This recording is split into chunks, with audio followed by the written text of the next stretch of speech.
What if I told you the ancient Egyptians built an entire spiritual system around the behavior of a bug, a beetle, a dung beetle to be exact? And what's more fascinating, the symbolism they attached to it wasn't just superstition. It was observational, systemic, cosmic. The beetle didn't just inspire myth. It shaped their views on time, the soul, and the structure of reality itself. Here are 5 shocking truths about the scarab beetle, and why this small creature might hold some of the biggest insights about transformation, renewal, and the cycles we still live inside. Truth number 1, scarabs weren't monsters. They were cosmological metaphors. Let's rewind a bit. If you've seen Hollywood's take on scarabs, you probably picture them as parasites, swarming out of tombs, devouring the living. But that's pure fiction. In ancient Egypt, scarabs were revered. Their shape was carved into tombs, their likeness worn on amulets, and their role? Symbolic of life itself. Why? Because Egyptians observed something most of us overlook. The beetle rolls a ball of dung across the desert every day. To them, it resembled the sun's journey across the sky. That wasn't metaphor. That was pattern recognition.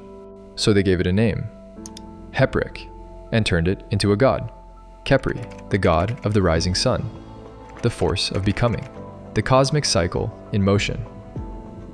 As Egyptologist Salima Ikram explains, to understand Egyptian theology is to understand their awe of life reborn through decay. The scarab wasn't crawling from a crypt, it was mirroring the rhythm of the stars.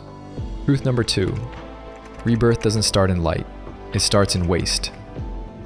Here's where biology meets metaphor. The female scarab beetle collects dung, rolls it into a sphere, buries it underground, and lays her eggs inside. Days later, new life emerges from beneath the earth, from decay. To modern eyes, that's just clever reproduction. But to the ancient mind, that was evidence. Evidence that new life emerges from what's discarded.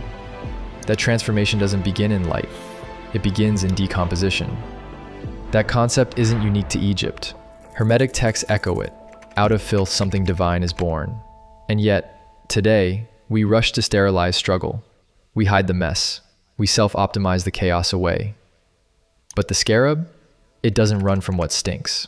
It uses it, turns it into legacy. It's one of the earliest biological blueprints for composting.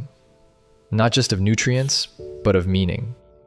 Truth number 3, the scarab wasn't just a symbol, it was ancient soul technology. The most powerful version of the scarab was called the heart-scarab. It wasn't jewelry, it was a tool placed over the chest of the dead. Inscribed into it were spells from the Book of the Dead, designed to speak directly to the soul's memory. A typical inscription: "My heart, my mother, do not rise up against me as a witness. Do not make my name stink to the judges." That's not superstition. That's psychological strategy.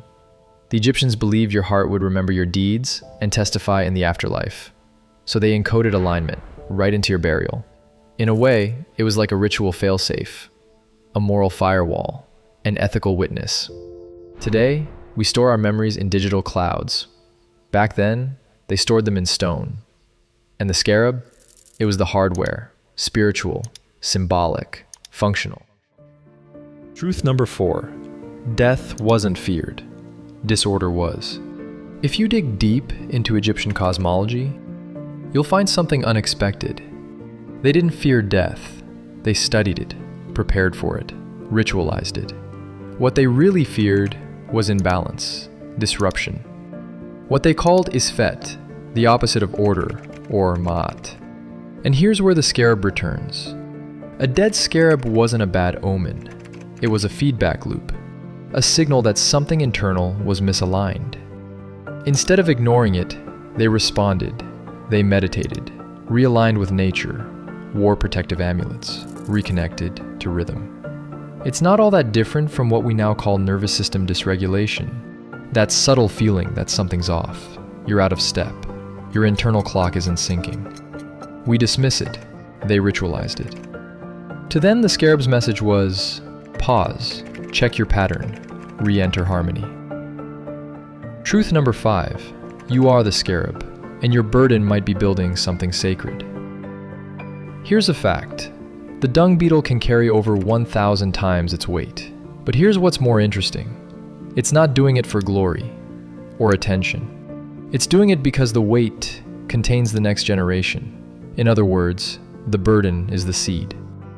And when I say you are the scarab, I mean, you may be rolling something hard, something invisible, but something that matters. Maybe it's grief, maybe it's purpose, maybe it's something you can't yet name. It's messy, uncomfortable, unseen.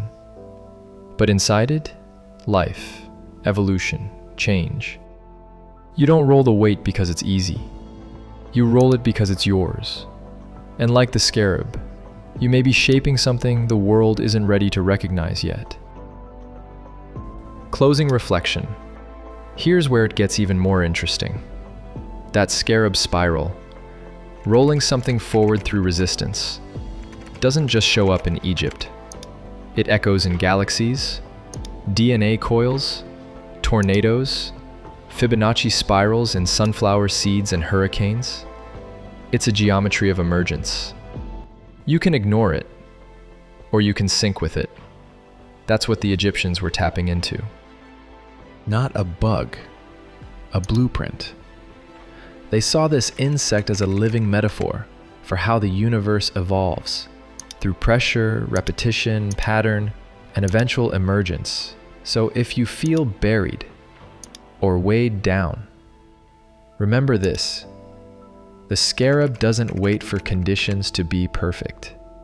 It rolls, and what it rolls becomes life. So maybe you're not stuck. Maybe you're shaping. Maybe the burden isn't the thing in your way. Maybe it's the thing that will carry you forward. In the end, maybe the real question is, what future are you building with the weight you're rolling? Thanks for tuning in to The Conscious Vibe. If this resonated, like it, share it, or send it to someone you know. And don't forget to subscribe for deeper drops, sharper insights, and future-shaping ideas. Hit subscribe. Stay curious. The future belongs to the conscious. See you in the next one.